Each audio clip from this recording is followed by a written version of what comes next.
cheese, story time tayo. Ayan.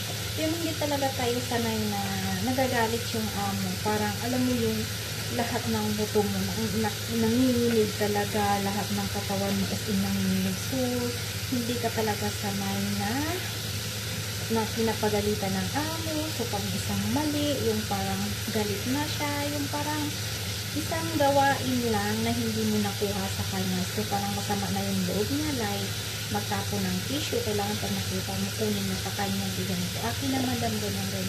So, ayan, pag hindi mo siya nakuha, iba na ang isip niya, parang nakasimangot na siya. So, ako, kinakabahan na ako kasi alam kong may mali na naman ako, so hindi ko siya nakuha, parang ganun. Parang talagang nanginginig yung, alam mo yung nanginginig yung buong katawan ko, as in talaga, nagwawag ako, alam mo yung ninenervous talaga ako, as in ninenervous ako, tapos kasi alam kong may mali na naman ako, ganyan, kinakabahan ako, pag may mali ako, yung parang, oh, may mali na naman ako, so kinakabahan ako, ganyan, so, ayan, nakasimangot na siya, pag alam mo nakasimangot na yan siya, iba na ang aura niya, ayan, may mali ka na niya, pero alam mo ang mali mo is napaka-very simple, yung hindi mo lang nagkuha siya ng tissue, tapos nagdala siya ng ganun, tapos nakita niya yung tubig, yun, tapos ganun lang yung hindi ko siya nagawa. So, iba na yung isip niya. So, nakakatakot talaga. Parang, Diyos ko, sabi ko, mamamatay siguro ako dito sa nervous. Kasi hindi ako sanay yun.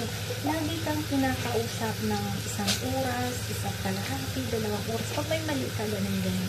So, ako, nanginginig talaga ako kasi hindi mo alam. So, English, alam mo naman ako, hindi ako masyadong marunong mag-English. Ang English ko talaga ay English kalabaw. So, nung galit na ako, so, tinanong ko na talaga siya, ganyan. Aba, ang English ko ay tuloy-tuloy. So, naintindihan niya kasi tuloy-tuloy. Sabi ko, marunong pala tayo mag-English. Pag galit na tayo. So, kaya, sa mga OFW dyan na laging nini-nervous, laban. Huwag susoko hanggang dulo, hanggang sila ang sumuko. Kung hindi na kaya, pwede ito ang sumuko. Kaya, pag ninervous ka, aliwin mo lang yung sarili mo, ganyan.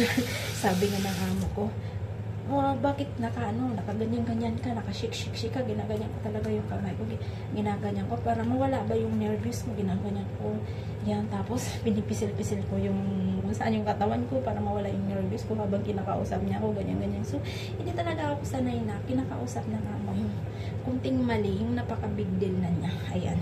So, see you the next story. Thank you!